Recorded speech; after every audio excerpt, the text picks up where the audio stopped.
Glória a Deus. Vamos a Romanos, capítulo 16. Você que está aqui pela primeira vez conosco, nós temos conversado nos domingos pela manhã sobre as marcas de uma igreja sadia, de uma igreja saudável. E nós começamos esse sermão há quase 4 meses atrás. Passa rápido, né? E a gente fez uma análise daquilo que a gente conhece como igreja evangélica no Brasil.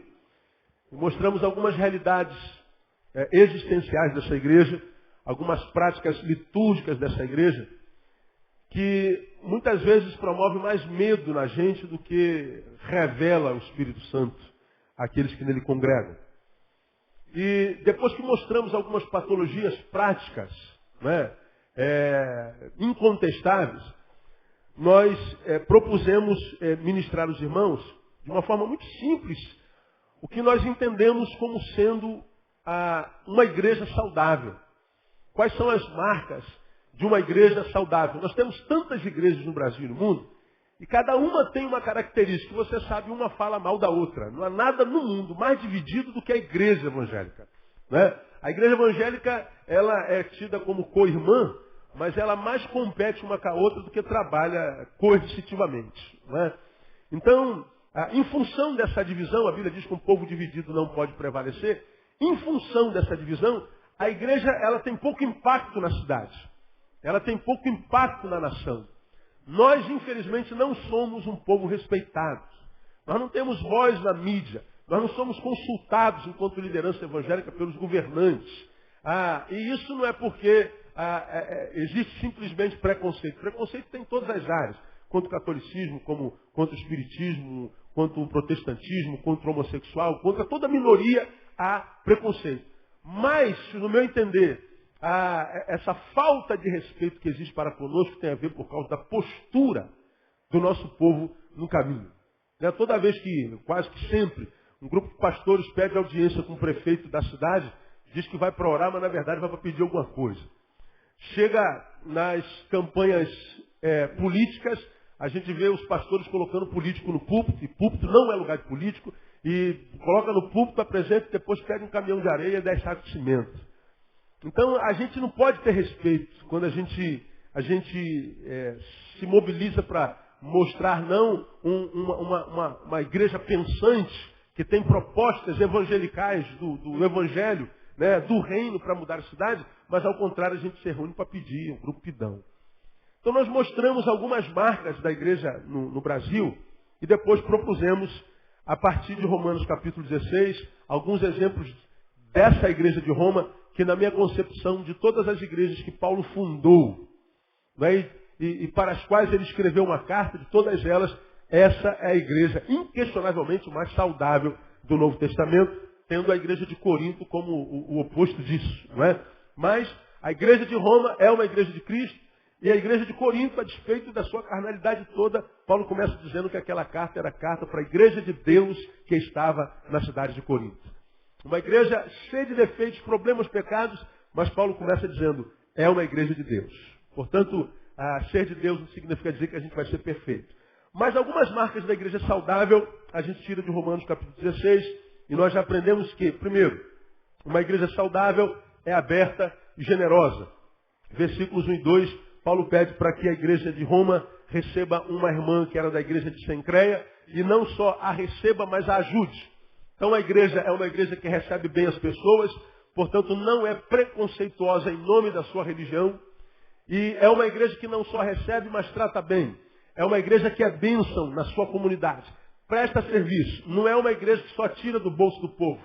E se tira do bolso do povo, o que saiu do bolso do povo transforma em serviço. Investe na comunidade. É uma igreja aberta e generosa. E nós demos muitos exemplos de quantas pessoas, pecadoras, que foram barradas na porta da igreja, porque estavam com vestes que não condiziam com o que os santos acham que deve ser de crente. Pessoas que não conseguiram se comunicar com o crente, porque o crente não sabia falar a língua daquela pessoa, a língua daquela geração. Somos muitas vezes uma igreja que fala língua estranha. Fala a língua de Gabriel, fala a língua de Miguel, fala a língua dos serafins, dos querubins, dos anjos e arcanjos, mas não sabe falar a língua do adolescente.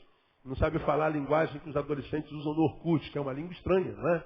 Eu não entendo nada, meu. Você vê lá, você tem que traduzir devagarinho aqueles códigos para a gente saber o que eles estão falando.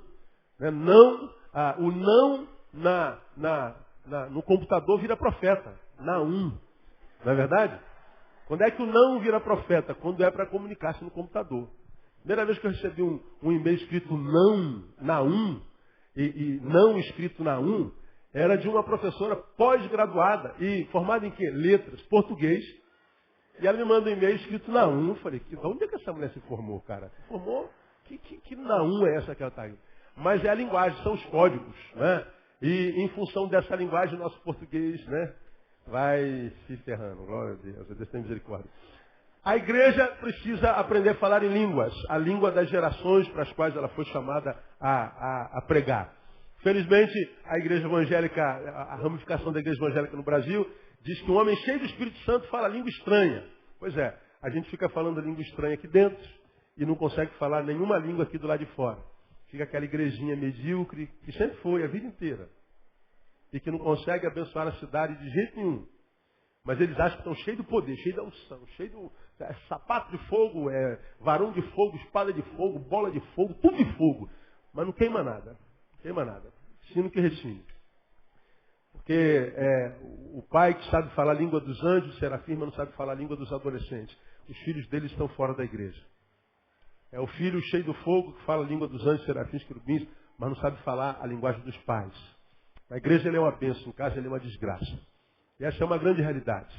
Aqui no púlpito o pastor é fogo puro, mas é um devedor, é um safado sem vergonha, não paga ninguém. Ele é um marido espancador. Ele é tudo aqui dentro, nada lá fora. Isso é uma realidade triste, mas comum na vida da igreja. Segunda marca da igreja, versículos 3 e 4, ela tem austeridade espiritual, ela tem palavra, ela tem caráter. Paulo diz que Áquila e Priscila chegaram a expor as suas cabeças por amor a ele, que era seu pastor. Eram pessoas que tinham uma aliança relacional, vamos falar sobre isso no sermão de hoje, e que, porque tinham uma aliança com Paulo, eles correram risco de vida, porque tinham austeridade. Hoje a gente não consegue fazer exceção à fofoca. Tem mais fofoqueiro na igreja do que intercessor.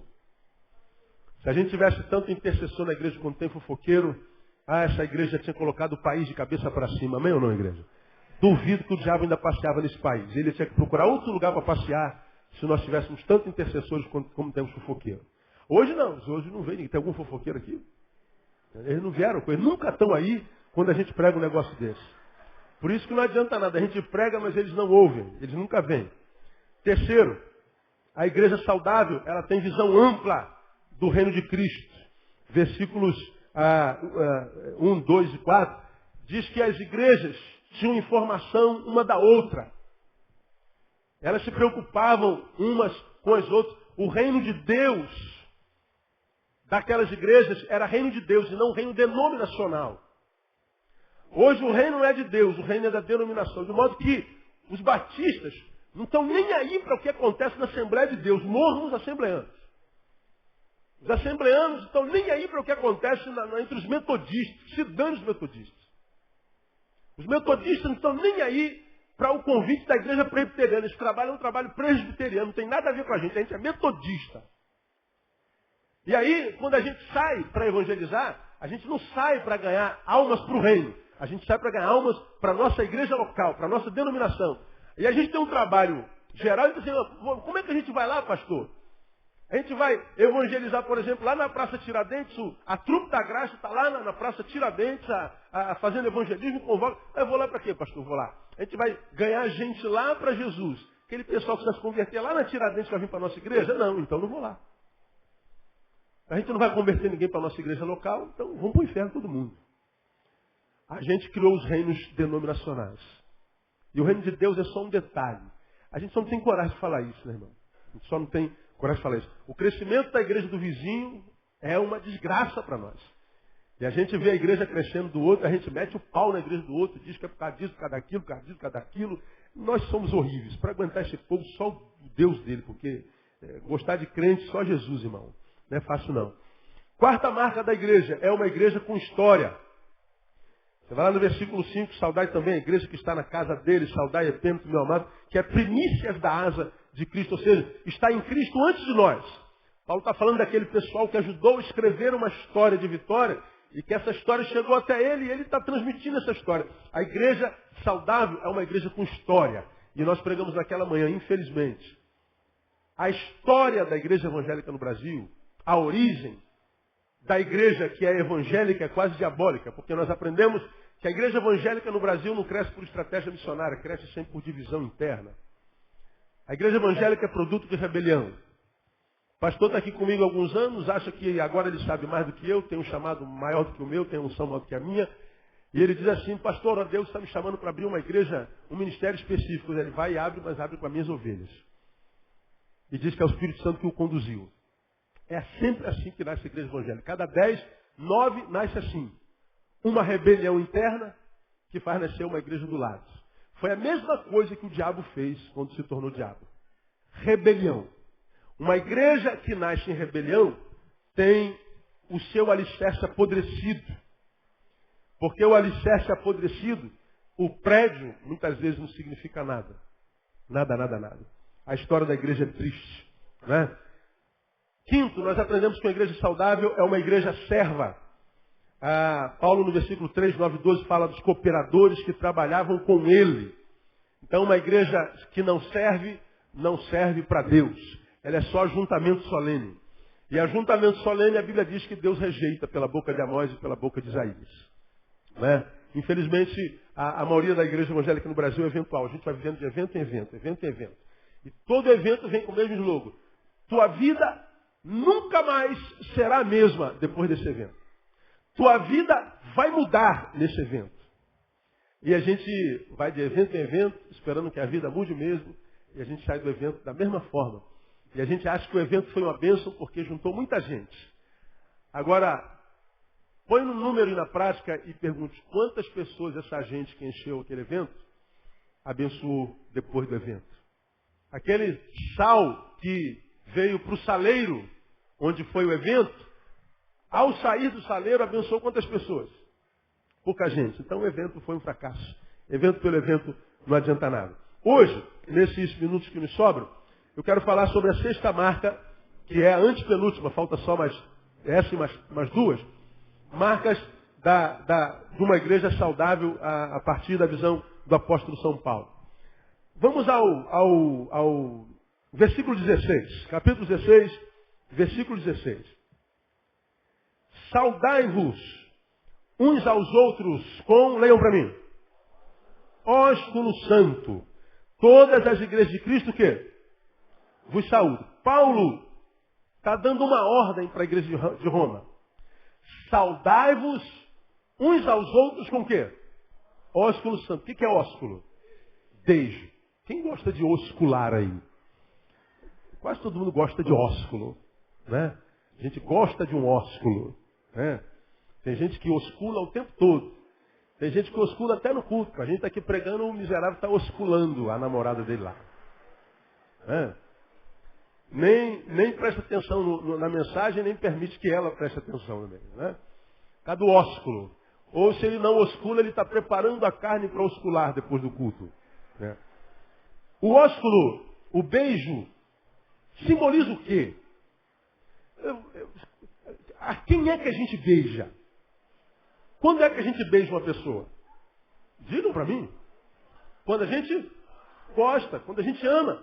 A gente beija inimigo? Nunca. Quando o inimigo vem nos beijar, a gente deixa? Está amarrada, você vai para lá, beijo de Judas, cara. Passa longe com esse lábio de perto de mim. Beijo, símbolo de intimidade, de carinho. Ninguém beija alguém com quem não se tem intimidade. A não ser aquele beijo de cumprimento.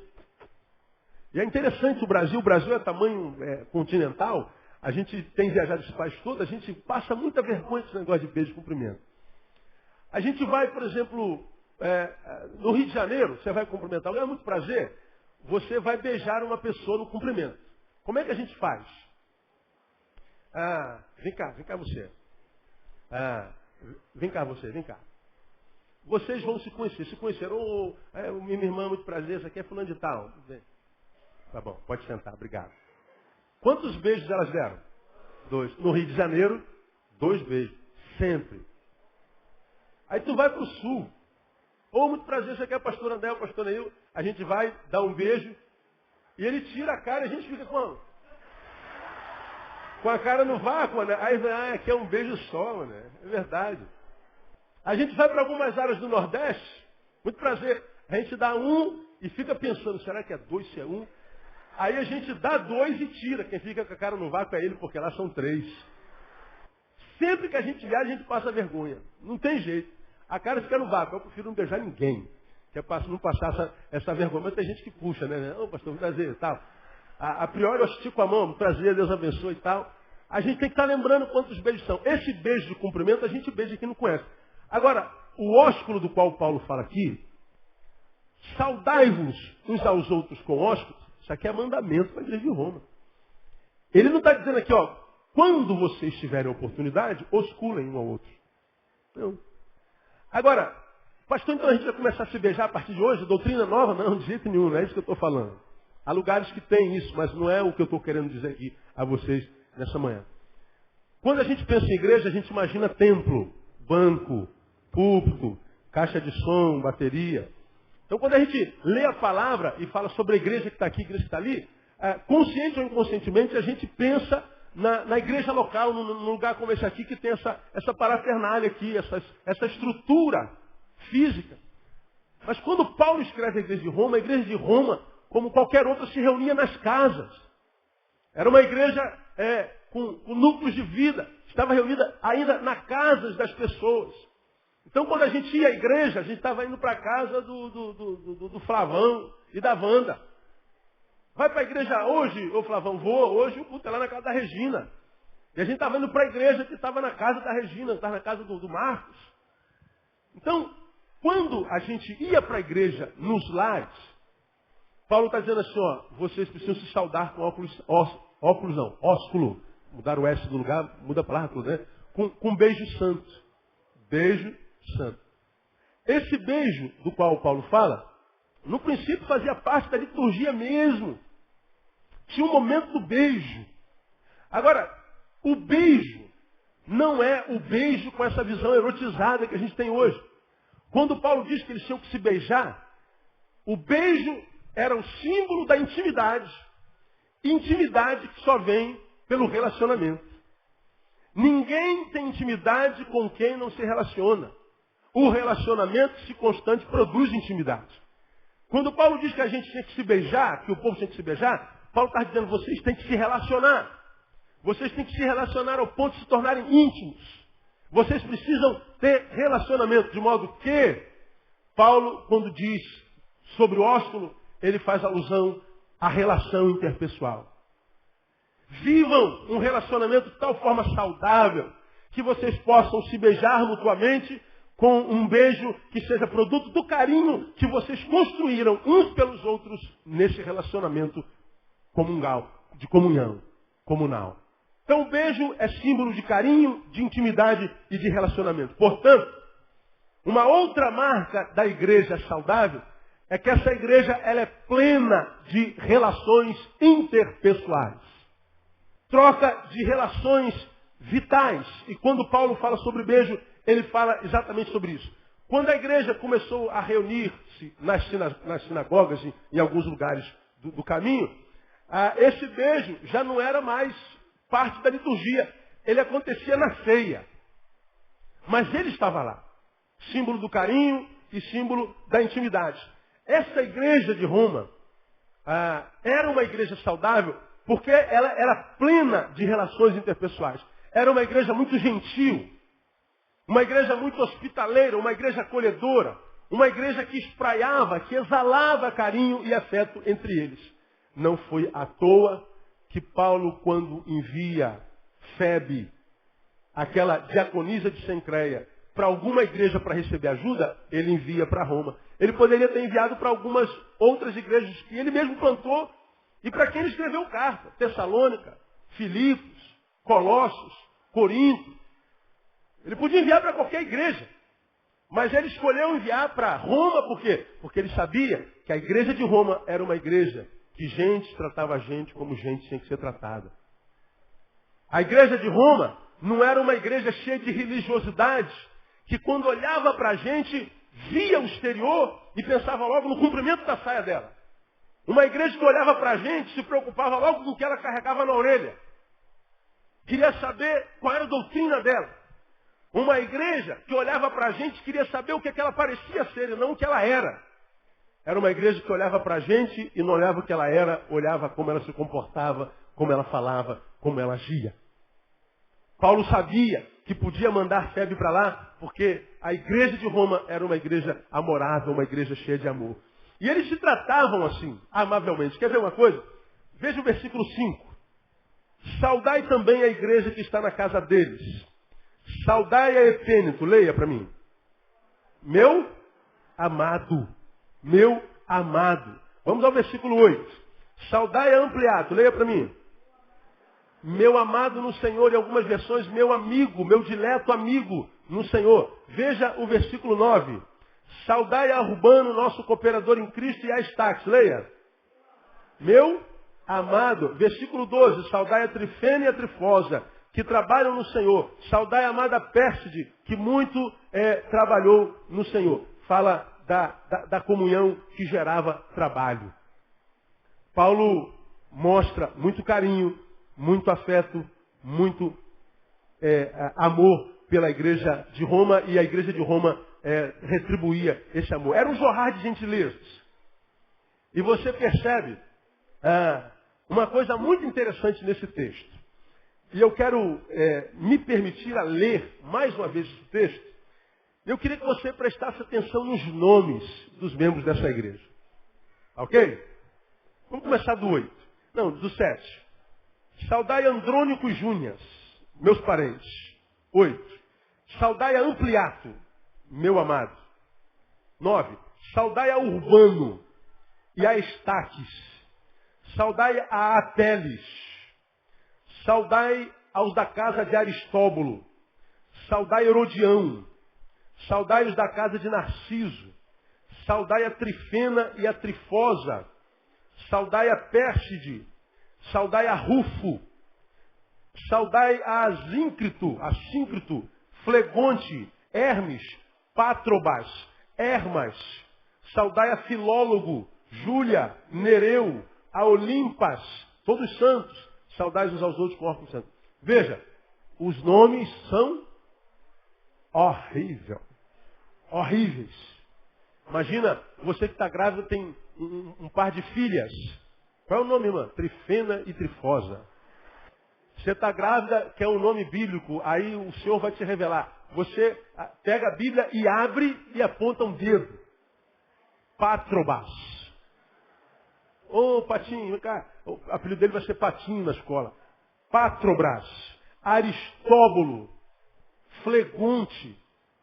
Os nomes são horríveis. Mas olha que coisa interessante. Paulo lembra o nome de todos eles. Eles se chamam pelo nome. Eu gosto disso. Eles não se tratam como a maioria de nós se trata. Ou irmão Renata, ou Renato. Ou irmã Kátia. Ou diácono Felipe. Ou presbítero João.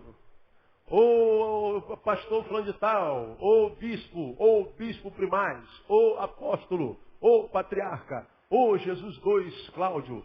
Ou semideus, não sei o quê. O título não significava nada para eles. Eles não sequer, muitas vezes não se chamavam nem de irmão. O irmão fulano de tal não, eles chamavam pelo nome. A quem é que a gente chama pelo nome? Aquele por quem a gente tem carinho e intimidade. Porque se não tem intimidade, a gente chama de senhor fulano, senhora fulano, seu fulano, dona Beltrano. Ou irmão ciclano, irmão Betano. Muitos de nós, quando somos chamados pelo nome, nos ofendemos. Nós queremos que o título sobrepuja aquilo, ou ao nome. E a gente não sabe que, mesmo psicologicamente falando, uma das palavras que nós mais amamos ouvir na nossa vida é o nosso nome. Isso é cientificamente comprovado. Mesmo que o nosso nome seja Trifena, Trifosa, Flegonte. Quer ver uma coisa? Tu se relaciona com uma pessoa há muito tempo, E toda vez que aquela pessoa vai falar contigo, irmão, vem. A pessoa não lembra teu nome nunca. Claro que tu não vai deixar de dormir por causa disso. Mas fica assim, poxa, esse cara não dá meu nome de jeito nenhum, cara. Quanto a mim, deixa eu logo me desculpar aqui, irmão. São quase 3.000 pessoas, não dá, não tem jeito. Mesmo que a cabeça fosse computador, não dá. E eu não sou bom na arte de guardar nome, infelizmente. Né? Como não sou, com números eu sou mais fácil. Mas quando a gente se relaciona, no nosso grupo, chamar pelo nome, o tratamento, a forma como a gente trata, isso tudo não deveria ser só para inglês ver, porque isso gera saúde na nossa vida. Esse texto fala que aquela igreja vivia relações interpessoais profundas. E aqui, nesse negócio de relações interpessoais, eu quero tecer alguns comentários. O primeiro, eu quero tirar de Salmo 133, versículo 1, que você conhece muito bem. O que está escrito no Salmo 133, versículo 1? Ó, quão bom e quão suave ou maravilhoso é o quê? Que os irmãos vivam o quê? Em comunhão. Esquece o comunhão. Vamos ler vamos tirar o comunhão. Ó, quão bom e quão maravilhoso é que os irmãos o quê? Vivam. Vivam. Se a gente cismasse, dividisse esse versículo, ó, quão bom, quão maravilhoso é, quão suave, agradável é que os irmãos vivam, esse versículo já teria falado muita coisa. Porque viver é uma bênção, é a proposta de Deus para a gente desde sempre. Eu vim para que vocês tenham vida. E vida com o quê? Com abundância. Eu vim para que vocês vivam a vida que vale a pena ser vivida. Agora você vê que quando Jesus diz assim, eu vim para que vocês tenham vida, se esse versículo acabasse, aí também dava bom. Mas tem alguns versículos que Jesus dá continuidade para enfatizar a verdade que já está implícita daquele versículo, mesmo que ele se não ampliasse. Eu vim para que vocês tenham vida. Não precisa dizer mais nada. Precisa? Não. Para que Jesus veio? Para que a gente tivesse vida. Ora, se o versículo parasse aí, a mensagem já estava dada. Mas Jesus não para aí. Por quê? Eu vim para que vocês tenham vida. Aí ele conclui. Vida o quê? Com abundância. Por que ele amplia? Imagino eu. Por que ele continua alguns versículos que não precisavam de continuidade? Para que fique bem claro que aquilo que ele quer comunicar pode ter duas interpretações. Se ele diz assim, eu vim para que vocês tenham vida, e vida com abundância, ele está dizendo, portanto, que existem vida o quê? Sem abundância. Vidas pobres, vidas vazias, vidas medíocres, vidas que não valem a pena ser vividas. Vida que são vida, mas porque não são vida como ele gostaria que ela fosse, são vidas que não são celebradas por aquele que a vive. São vidas que não deixam de ser vidas, o são. Mas muitas delas, eu diria a maioria, são vidas só do portão para fora, vida para inglês ver. Vidas, como eu digo, holográficas, lá na comunidade do Orkut que fizeram para mim, eu nunca comuniquei-me lá, mas está lá na comunidade. Até hoje está lá. Vidas que eu... Por que o pastor Neu fala muito em elograma? Eu nunca falei em elograma. Eu falo em holograma. E está lá elograma há 35 anos. E o cara muda de jeito nenhum para acertar. Aí ele fala assim, pastor Neu que fala elograma. Eu não falo elograma, é né? Holograma. Né? Então, o holograma é uma imagem projetada. Projetou lá. Todo mundo olha aquela imagem e pensa que aquela imagem é aquilo tudo mesmo. Você vai passar a mão nela assim, ó. É um holograma. É uma imagem projetada. Aquilo parece, mas não é. Quando Jesus fala, eu vim para que vocês tenham vida e vida com abundância, porque ele está dizendo o seguinte, olha, se vocês não atentarem, se vocês não observarem, se vocês não amadurecerem, vocês podem cair na desgraça de viver uma vida que, embora seja vida, vai ser uma vida que vocês não vão encontrar razão nela para celebrar o fato de estar vivo. Diga para você que nós não conhecemos pessoas assim, ou quem sabe você não está assim. Vivendo uma vida que não vale a pena ser vivida. Uma vida que, ao fim de cada noite, a gente deita na cama para dormir. Se a gente não acordasse de manhã, para alguns seria um prêmio. Acordar é um castigo para aquela pessoa, porque a vida dele não é uma vida que vale a pena ser vivida. Você já me viu pregando aqui muitas vezes. que muitas vezes a vida foge de uma pessoa de uma forma tão poderosa, tão angustiosa, que a pessoa perde a alegria de acordar, de viver, de existir. E aí a gente vê essa epidemia de suicídio que a gente vê no mundo acontecendo, mas você pode falar assim, mas pastor, eu não vejo epidemia de suicídio nenhum. Pois é, eu vou dizer porque você não vê. A mídia brasileira tem um acordo para que não se divulgue suicídio pela mídia. Quem duvida disso, de repente, se você é atencioso, você pode ter visto aquele programa do Caco Barcelos. Como é o nome? Jovem Repórter. Como? Profissão Repórter. Eu vi um trechinho, chegando em casa, trocando de roupa, vi um trechinho em que o Caco Barcelos conversava com um jovem repórter sobre a reportagem que ele fazia naquela comunidade. E o menino fez alusão ao fato de um garoto de 14 anos ter se suicidado. Alguém por acaso viu essa reportagem? Muitos de vocês. Um garoto de 14 anos se suicidou naquela comunidade. Perseguição na escola, todo mundo encarnava nele, batiam nele, ele era humilhado na escola, e a gente acha que isso é bobagem. Não é. O garoto não aguentou a pressão, se suicidou. O jovem repórter colocou uma manchete na reportagem dele do suicídio do menino. Caco Barcelos falou assim, não é bom botar, a gente não pode botar suicídio. O suicídio, se a gente bota, ele canaliza toda a atenção da reportagem. As pessoas não vão ver a reportagem, vão se prender no suicídio do garoto.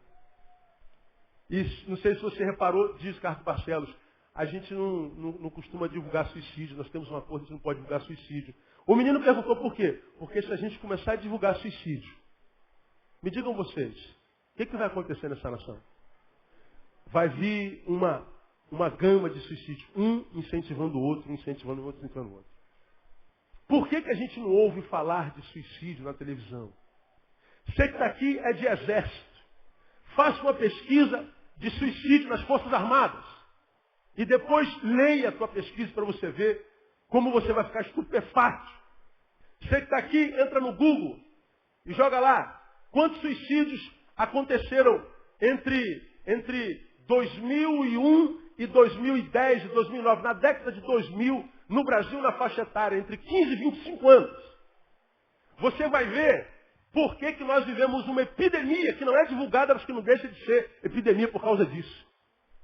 E nós já aprendemos aqui, e você vai se lembrar disso, não tem como esquecer disso, que quando um suicida se mata, ele não quer matar a vida, ele quer matar o quê? A dor.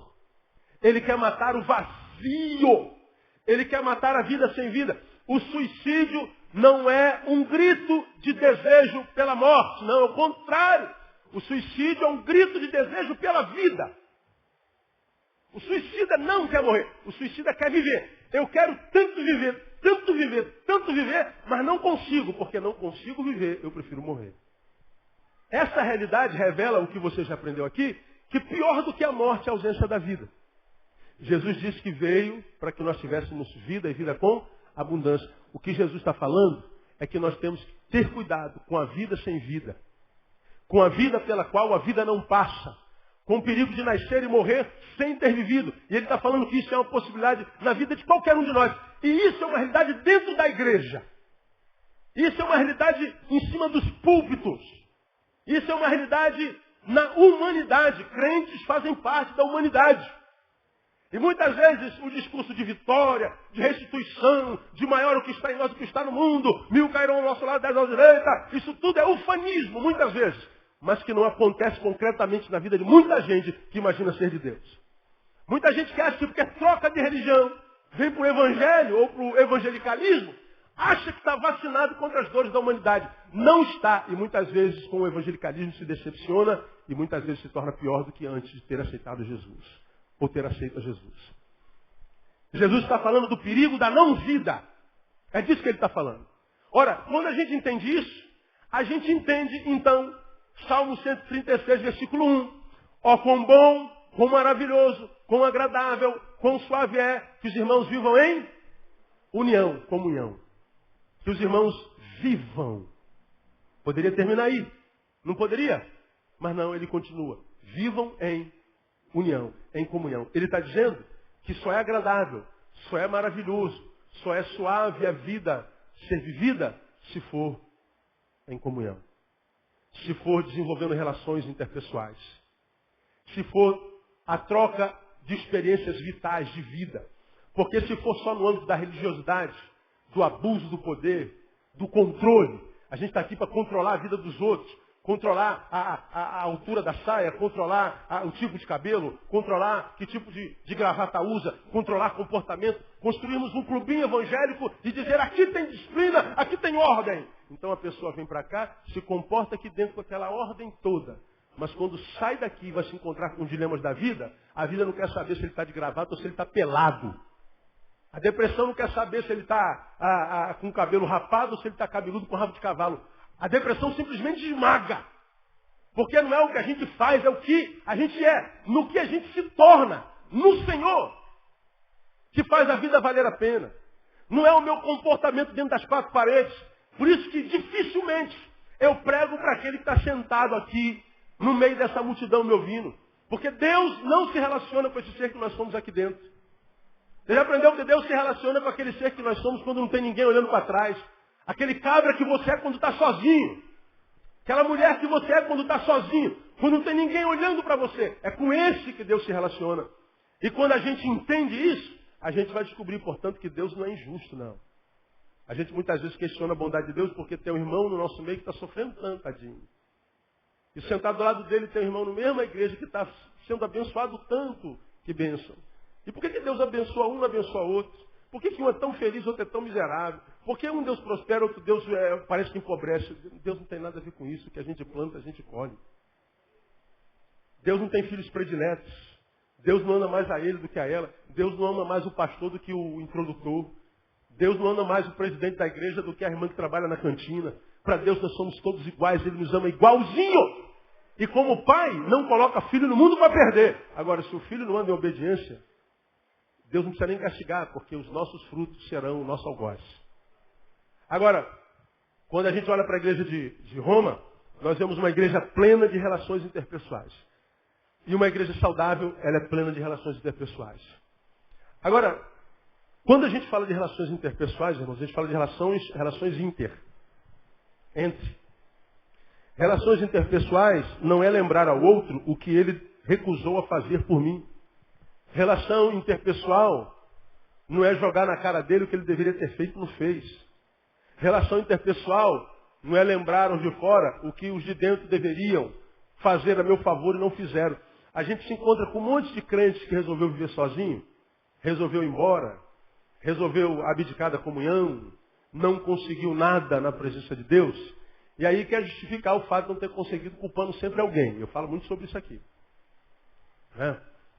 E achar culpado, como eu preguei domingo passado, não resolve. Ah, pastor, estou nesse buraco, porque o João me jogou aqui. Tem razão, foi mesmo, concordo contigo. Bom, já sabemos o culpado, foi o João que te jogou aí. Saiu do buraco? Não, né? Não, pastor, você não vai ficar assim não, vou arrebentar a boca do João. João, vem cá. Pronto, arrebenta a boca dele. Arrebentou a boca do João. Saiu do buraco? Não. Achar culpado e vingar-se do algoz não nos tira do buraco. O que nos tira do buraco é percorrer um caminho diferente daquele que nos trouxe ao buraco. A pergunta que eu faço para você nessa manhã, você está no buraco? Você está bem? Como eu digo sempre, essa é uma palavra que geralmente, quando nós estamos no buraco, ainda mais sentado do lado de alguém, que é nosso convidado, e para quem a gente vende uma imagem, a gente fala assim, poxa, fulano tinha que estar aqui para ouvir isso, né? Vai estar no buraco danado. Irmão, está lembrado de Cicrano? Poxa, a gente podia ter buscado ele, porque ele está no buraco. Quem sabe ele não sai do buraco hoje? Ele está naquele buraco há muito tempo, buraco mais fundo. Pois é, o irmão que está no buraco e está lá, ele não está aqui. Ah, mas ele devia estar aqui, pastor. Não está. Quem é que está aqui? Eu. Então, para você essa palavra. Sair do buraco e da condição na qual nós estamos e não temos prazer, não gostaríamos de estar, nunca sonhamos de estar, sair daí pressupõe algumas coisas. Primeira, não mentir para si, dizendo que aí não está. Se você está aí onde você está, para de mentir fingindo que não está. Para de ficar querendo vender imagem para terceiros dizendo que você não está aí. Para de ficar preocupado com o que vão pensar de você, porque que você está aí. Para de ficar preocupado com o juízo dos que julgam você por estar aí. A gente já está aqui no buraco. Mesmo que esse buraco seja aqui em cima, porque tem gente cujo buraco é embaixo, outro buraco é em cima. Pode explicar, pastor? Posso. Buraco embaixo é aquele que cavaram embaixo do nosso pé, nós cavamos e caímos, não estamos conseguindo sair de lá. Estamos devedores. O buraco em cima é aquele que muitas vezes Deus nos honra com a sua bênção. E chegamos lá em cima nos prostituímos, nos deformamos, nos ensoberbecemos, esquecemos que Deus foi quem nos colocou aqui, esquecemos de compartilhar, que Deus abençoa para que sejamos bênçãos. Não, nós chegamos ao topo e nos ensoberbecemos. Isso é um buraco. Esse camarada lá em cima está na mesma condição miserável daquele camarada que está lá embaixo. Polos diferentes, estão desequilibrados. Então se você está lá, é só você olhar para trás e ver como é que você estava alguns anos atrás, na tua relação com Deus, na tua relação com a família, na tua relação com cada manhã. Quando a manhã chegava, como é que você recebia essa manhã? Como é que recebe hoje? Se você não está bem, quer sair daí? Para de ficar mentindo para você. Para de ficar inventando desculpa por causa da preocupação com o que vão falar a teu respeito. Para de ficar buscando culpado. Ninguém é culpado, você é o único culpado. Agora, enquanto aqui, nesse estado, nós mentimos para nós estamos perpetuando esse status quo. Nós estamos cronificando essa situação. Se torna crônico na nossa vida. Por quê? Porque nós estamos aqui, nessa realidade maldita, vendendo uma ideia, uma idealidade que parece bendita. E não é. Quer sair de lá? Tem que parar de mentir para você. Segundo, quer sair de lá? Saia por caminhos diferentes daqueles que te fez chegar até aí. Ora, você está vivendo uma vida que você sabe que você está vivendo. E essa vida, se você paralisar aqui hoje, como eu digo, todo domingo, e olhar o teu ontem, você vai ver que teu ontem era muito melhor do que hoje. Olha o caminho descendente. Esse caminho que você está trilhando está descendendo. Ora, se você não mudar o rumo, a tendência é continuar caindo. Você sabe onde vai estar amanhã. Portanto, se eu estou aqui e já estou esmagado, eu tenho que mudar o rumo. Se eu venho de lá para cá caindo, eu tenho que mudar pelo menos para cá. Sai de baixo. Muda amizade, muda valores. Muda lugares onde você frequenta. Tenta reconstruir coisas que foram quebradas nesse trajeto. Dá um grito de independência dessa tua carne. Dá um grito de independência dessa imagem que você projetou. Corra o risco de ficar sozinho. Porque os que estão contigo amam não é você, amam é a tua imagem mesmo. De modo que quem se relaciona no campo imaginário, holográfico, está sozinho, mesmo que esteja no meio de Madureira ao meio-dia. Você está sozinho mesmo. Só que se engana achando que não está. Então, já que tem que viver a solidão, viva a solidão de verdade. Aquela solidão que não tem ninguém para a gente contar. É muito menos danosa do que aquela que a gente tem 1 milhão de gente, mas a gente não pode contar também. Porque se a gente conta, eles vão descobrir quem nós somos e eles vão embora. Você não só vive as dores da solidão, como vive as dores da culpa de vender uma imagem, como vive as dores de ser uma mentira, de ser uma farsa, o pai da mentira é o diabo. Tem que mudar caminho, tem que mudar rumo. E muitos de nós estamos no buraco por causa de relacionamentos que nos traíram, nos machucaram, nos arrebentaram. A irmã casou, o marido traiu e arrebentou teu coração. Você sofreu anos com essa traição, o casamento acabou. A vida te dá a oportunidade de se apaixonar de novo, você casa de novo, traída de novo. Sofre mais uns anos e Deus te dá, a vida te dá de novo a oportunidade de amar e conhecer o amor, você tenta de novo, traz de novo. Na terceira você diz assim, homem nenhum presta. Ser humano não vale nada. Eu não quero mais saber de gente. Porque ninguém presta. Por que ninguém presta? Porque os 3 que passaram pela tua vida esmagaram você. Quantos habitantes nós temos no planeta hoje? Algo em torno de 7 bilhões. Você não pode julgar 7 bilhões por 3. Tem muito ser humano que presta por aí. Tem algum aqui que presta? Amém? Ó, viu? Tem uns 15 aí que presta. Ou prestam. Agora você pega e diz assim, ninguém presta. Como que ninguém presta? Esse é o teu ponto de vista. Pega uma irmã que está bem casada, há 20 anos, e fala, o que você acha dos homens? Eu acho um homem maravilhoso. O que você acha do casamento? O casamento é uma bênção. Casava de novo? 100 vidas com esse homem. Por que ela acha que o homem não é tão ruim assim? Porque o homem que apareceu na relação dela presta. Então, prestar ou não prestar é questão de ponto de vista. Então, não adianta a gente generalizar tudo e dizer que nada presta, porque quem criou isso aí foi Deus. Há alguma coisa boa dentro do ser humano, há uma esperança. Agora, se eu não me relaciono, se eu não desenvolvo as relações interpessoais, crio o meu mundo, o meu gueto, vivo aqui atrás desse teclado a vida inteira e não me relaciono, você está perpetuando o status quo, a forma como você está vivendo hoje. Não foi alguém que te empurrou para esse buraco, foi alguém que vai te tirar desse buraco também. A sociologia diz que nós somos produtos do meio. Falei isso domingo passado. Vovó dizia, diga-me com quem tu andas, que eu direi quem és. Quem se mistura com porcos? Perguntaram, pastor, qual é aquele versículo que diz que quem se mistura com porco, farelo não come?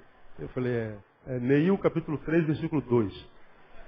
Vê se você acha lá na Bíblia. Aí a gente vai sendo vítima de relacionamentos e se esquece que nós somos restaurados por relacionamentos. Um outro versículo que eu deixo com você, que poderia ser interpretado no antagonismo, no oposto. As más companhias fazem o quê? Corrompem. Ora, se as más companhias corrompem, o que as boas companhias fazem? Restauram. Quando eu me relaciono com gente, que é mais do que um crente, formal, religioso, cinza, cuja vida não há colorido, não há sorriso nos lábios, não há celebração da vida. A vida dele é só religião, religião e religião. Esse vive uma vida discursiva. Agora, na relação humana dele, não existe cor. Toda relação é no âmbito da religiosidade, da exterioridade e no âmbito do poder, exercer autoridade sobre alguém. Essa relação de autoridade, poder e de comportamento é sempre uma relação que vai gerar frustração em nós, porque ninguém consegue ser certinho 100% a vida inteira. Quem consegue acertar a vida inteira, irmão? Quem consegue andar nessa santidade comportamental a vida inteira? Diga que de vez em quando, ou de vez quase sempre, não passa um pensamento escabroso, que você chega, Jesus está amarrado ao Satanás. O Satanás não pensa, quem pensa é você. Ele diz que é do coração que vem toda sorte de carnalidade, de malignidade. Está dentro de nós. Não é o que entra pela boca. O que contamina a gente? É o que sai. E o que sai pela boca, que contamina o curso da nossa vida, sai de onde? Do coração. Está aí dentro do teu coração, mané.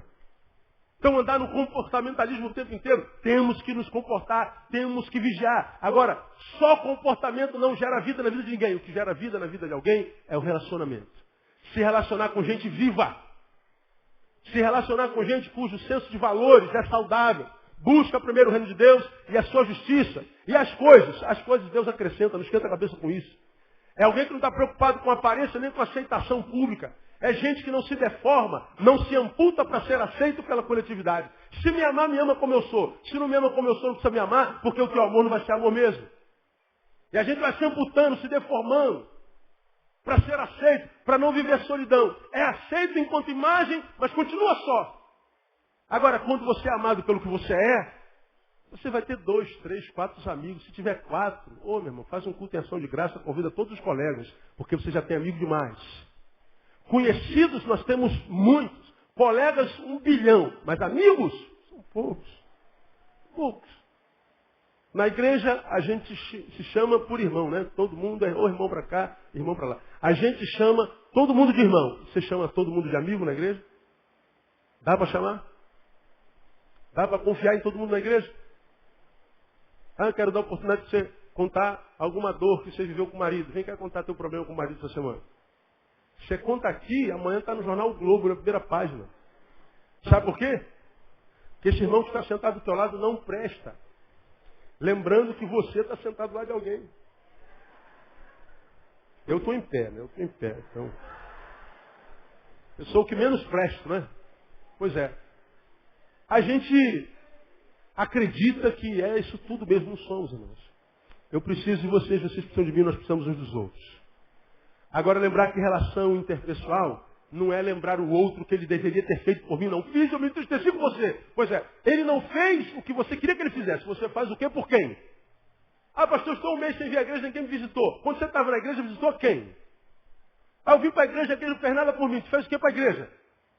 Aquela igreja ninguém se preocupa com ninguém. Tu se preocupa com quem? Em vez de olhar para os outros, olhe-se no espelho. Quando a gente se olha no espelho, como preguei domingo passado, a gente sabe que só está de pé pela misericórdia de Deus se renova a cada manhã. E quem de fato teve uma experiência com Jesus e entrou na luz, a única palavra que pode sair da boca é ai de mim. E não eu. Se a gente se reconhece como alguém que deveria pronunciar ais, eu tenho que olhar para o outro como quem também deveria pronunciar ais a respeito de si mesmo.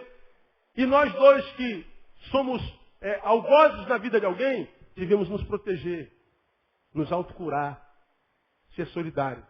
Porque senão a gente cai na multidão dessa geração de gente desistente, que foi carcomido pela culpa, pela depressão, pela antivida, pela não-vida, estão sentados nos seus quartos culpando a vida por estarem como estão. Que toda vez que se encontra com você está com cara de pobre coitado, que quer que você tenha pena dele. Por favor, tenha pena de mim. Tenha pena, tenha dó de mim, por favor. Olhe para mim com dó. Veja como é que o meu semblante está caído. Veja como os meus olhos estão fechados. Veja como eu estou andando encurvado de tanto sofrimento. E o pior é que aparece um e outro que diz, estou com pena de você. E aquela pena alimenta a sua miséria. E a gente se esquece que Deus não tem pena da gente, Deus tem misericórdia. Há um texto em Provérbios que eu não vou achar mesmo, que não está aqui no script, que fala sobre isso de uma forma muito clara, estou terminando, que fala quando a gente trata o problema dos outros com as reações equivocadas. O que entoa canções ao coração aflito é como aquele que despe uma peça de roupa num dia de frio e como vinagre sobre a chaga. O que entoa canções ao coração aflito.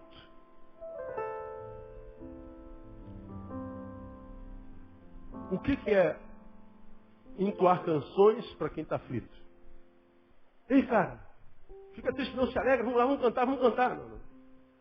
O que entoa canção, ou seja, quer que a pessoa viva a emoção ou a circunstância com a emoção errada, é como aquele que desce uma peça de roupa num dia frio. Você está com frio, em vez de dar uma agasalho, você tira.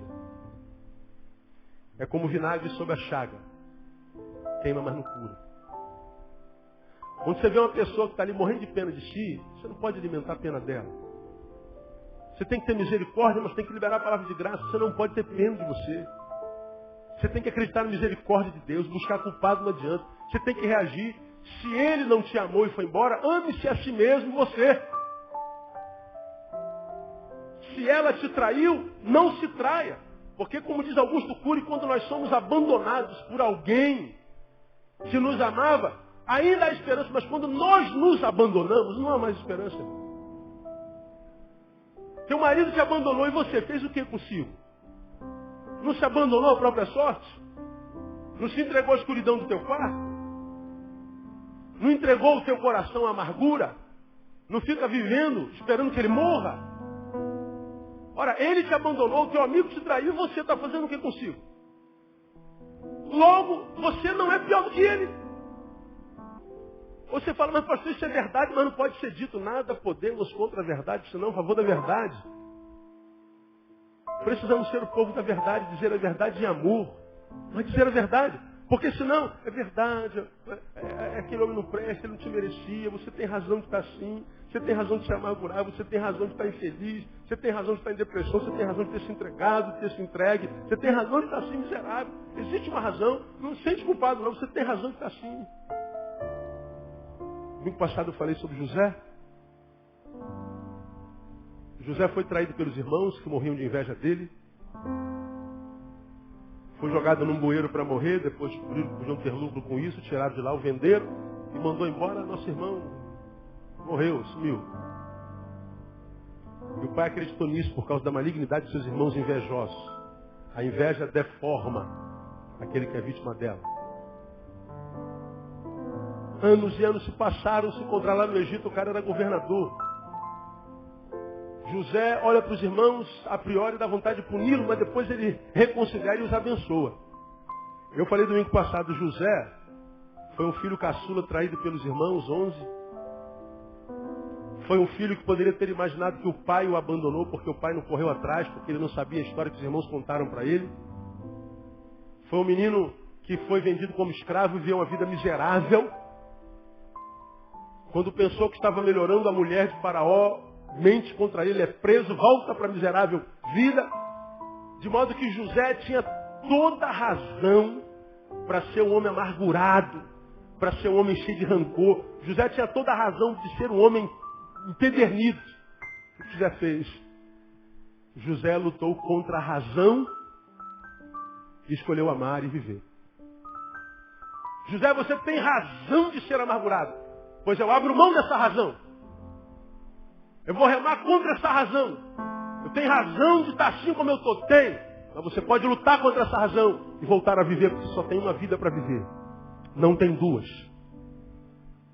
Atendi uma pessoa no gabinete na quinta-feira e ele estava entre aceitar uma oportunidade profissional e se prender um amor que começou há algumas semanas.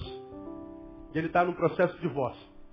Tem mais de 43 anos. É a última oportunidade profissional para realizar o sonho dele. Último. Coronel aviador. Ele estava para uma transferência, mas para um lugar não agradável. Mas lá ele ia voltar a voar. Realizar o sonho do menino de 17 anos, que o levou até a academia. Porque ele não voa 12. Serviço burocrático. Saiu de um processo de divórcio degradante. Nós cuidamos dele. Encontra uma nova menina e para ele ser transferido para lá e voltar a voar, ele tem que largar esse adulto. O que a gente faz? Recomeço minha vida conjugal, amorosa. Olha assim, para quem ama, distância é problema. Para quem trabalha na aeronáutica, tem voo para o Rio, todo final de semana, distância é problema? Não. Para quem ama, longe é um lugar que não existe. Não existe longe. Agora você tem mais de 45, quase mais de 43 anos. Se você não aceitar essa transferência, que para mim caiu como um brinde do céu, você pode estar perdendo a última oportunidade de realizar o teu sonho. Os olhos deles marejaram e derramaram na hora. Porque ele se reportou um moleque de 17 anos. 17 anos. Eu acho que eu sei a decisão que ele vai tomar. Muitas vezes, nós queremos tomar nossas decisões sozinhos. E não queremos ouvir a opinião de ninguém, porque ninguém presta. Ou então eu sou bom demais e não preciso de ninguém. E às vezes a gente toma uma decisão equivocada na vida e para a qual nunca mais nós teremos como reverter ou dela teremos cura. Uma coisa que nós não faríamos simplesmente se tivéssemos conversado com um amigo. O que você acha? Às vezes a gente acha que já esgotou todas as possibilidades de caminhos. Vem uma criança e dá uma ideia assim, brilhante. Você fala assim, rapaz, eu nem tinha imaginado essa hipótese. Pois é. E essa hipótese chegou até você porque você estava vivendo relações interpessoais. Meu irmão, acha amigos na tua igreja. Se vira. Questão de vida e não vida. Não questão de vida e morte. Questão de vida e não vida. Porque a Bíblia diz que é bom, é maravilhoso, é agradável que os irmãos vivam. Mas essa vida só é possível em união, na comunhão. Evangelho é uns aos outros. Sozinho é bobagem. E aí, a gente vai a Provérbios capítulo 18, versículo 1, onde o sábio, o mais sábio de todos, disse: o homem que vive isolado busca o seu próprio interesse. Isso é egoísmo. O versículo não acaba aí. Insurge-se contra a verdadeira sabedoria. Isso é burrice. 18:1 de Provérbios. O homem que vive isolado busca o seu próprio interesse. Isso é egoísmo. Insurge-se contra a verdadeira sabedoria. Isso é burrice. Quem vive sozinho, não imagine que você vive sozinho porque você se acha superior a todo mundo. ou porque todo mundo é pior que você, não. É porque você é egoísta e você é burro. Portanto, você veio para a igreja para ouvir que é burro e egoísta. Então, você pode jogar uma pedra daí em cima de mim. Você pode sair daqui e orar para Deus me matar de raiva. Ou você pode se virar e falar assim, cara, eu não posso viver sozinho. E tratar de achar alguém no caminho no meio dessa multidão. Porque para mim, o melhor do culto é quando o culto acaba. E os irmãos ficam conversando, batendo papo, compartilhando a palavra, contando piadas, sabendo da vida do outro. E a gente fica aqui às vezes até tarde, depois que o culto acaba. Agora a maioria acaba o culto, sai correndo. Às vezes nem espera acabar o culto, sai correndo. Como quem diz, eu tenho coisas mais importantes a fazer do que perder tempo com vocês. Quem são vocês, afinal de contas? Eles são bênçãos de Deus na sua vida. E uma bênção que você não reconhece. E quem não valoriza a gente, não se valoriza porque a gente é gente. Então, irmão, põe a mão na consciência, pede a Deus discernimento e sabedoria, e saiba que por pior que esteja dentro da arca, do lado de fora está pior. Deus abençoe você. Quem tem entendimento, entenda. Quem tem ouvidos, ouça o que o Espírito diz à igreja, que Deus cuide de cada um de nós. Amém? Vamos aplaudir o Senhor.